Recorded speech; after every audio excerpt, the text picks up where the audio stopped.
a washed-up sitcom star who's also a horse. A Hollywood, where animals and humans live side by side. A story that's somehow hilarious, heart-wrenching, and devastating all at once. We're here to talk about BoJack Horseman, an animated comedy drama that hides existential despair under layers of sarcasm, satire, and talking animals. But don't be fooled. Behind the absurd premise is one of the most emotionally complex shows I have ever seen. Let's dive into its plot, genre, unforgettable characters, and why this show continues to hit audiences harder than most live-action dramas. BoJack Horseman takes place in an alternate version of Los Angeles, where animals and humans coexist. The show follows BoJack, a former 90s sitcom star who's trying to make an acting comeback and figure out what went wrong with his life, even though he's usually the reason everything goes wrong. Genre-wise, it's a dark comedy and adult animated drama. It is satirical, but it's also introspective, often exploring heavy themes like addiction, trauma, fame, and forgiveness. It's part Hollywood parody, part character study, and it changes the expectations of what animation can do. At the center is BoJack Horseman. He starred in Horsin' Around, a cheesy 90s sitcom take on our society's Full House, but fame didn't fix him. Under his charisma, he's depressed, self-destructive, and emotionally stunted, largely due to his cold, narcissistic mother and an absent father. Then there's Diane, a ghostwriter hired to help with BoJack's memoir. Diane acts as the moral center of the show, a Vietnamese-American writer who constantly struggles with her own depression and imposter syndrome, especially as she tries to hold BoJack accountable for his actions. Princess Carolyn is BoJack's agent and former girlfriend. She's a pink Persian cat juggling career ambition, her biological clock, and the emotional labor of cleaning up BoJack's messes over and over again. Then there's Todd. Todd Chavez is BoJack's slacker roommate. Todd starts off as a comedic relief, but over time he evolves into one of the most emotionally grounded and self-aware characters in the series.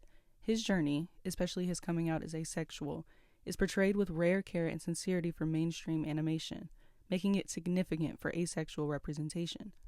Even though Todd is quirky and carefree, he's also remarkably wise when it comes to emotional boundaries, and his decision to step away from BoJack's toxic behavior marks a major turning point in both of their stories.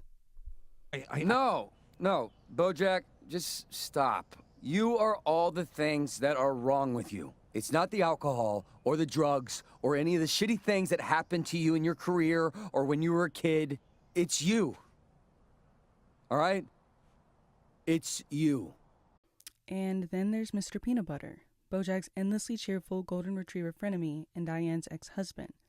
A parody of blind optimism and toxic positivity, he's always smiling but avoids real self-reflection. His charm masks emotional immaturity and a fear of discomfort, which often sabotages his relationships. Though well-meaning, his refusal to confront hard truths reveals that positivity alone isn't the same as personal growth. It occurred to me, are my self-destructive patterns and unexamined cycles of codependency the popular Jim Carrey character The Mask? Because somebody stopped me. In addition to these characters, the supporting cast adds another layer of complexity to the show. There's Sarah Lynn, BoJack's former child co-star, representing the consequences of child stardom. Her tragic arc is a harsh critique of how Hollywood uses and discards young talent. Then there's Herb Kazaz, BoJack's former mentor and creator of Horsin' Around, standing for guilt and missed chances at reconciliation. So, you're apologizing? Yes. I'm sorry. Okay. I don't forgive you. Herb, I said I'm sorry. Yeah. And I do not forgive you. Then Beatrice Horseman, BoJack's mother. She's not just an antagonist. She's a product of generational trauma, and her backstory is one of the saddest in the show. Mother? Oh, hello. It's Beatrice. Yes, that's right. What a pretty girl. What did they do to you? Oh, hush. It's okay. I'm better now. I don't understand. Love does things to a person. Terrible things. Beatrice, promise me you'll never love anyone as much as I loved Crackerjack. I promise. I won't. And finally, Hollyhock, BoJack's half-sister, who enters later in the series as a potential shot of redemption and forces BoJack to confront how his presence affects others. Each character exists not just to fill space, but to challenge BoJack's view of himself and push the show's themes forward. BoJack Horseman tackles heavy themes with brutal honesty. For starters, addiction isn't glamorous. It's cynical, lonely, and full of denial. Redemption is also not guaranteed. Just because you want to be better doesn't mean you will be. Thirdly, generational trauma doesn't disappear. It gets passed down until someone breaks the cycle. The show constantly questions, can you still be loved if you keep hurting people? Do you deserve to be forgiven? Can people actually change? Or do we just get better at pretending? You're probably asking yourselves, why does a show with a cartoon horse hit audiences harder than most prestige dramas? Because it's not really about being a horse. It's about the complexities of being human. It speaks to millennials and Gen Z in particular, generations raised on toxic positivity, unrealistic expectations, and gig economies that promise everything and deliver burnout. It explores mental health, identity, and the desperate need to feel seen in a world that values the highlight reel over the full picture.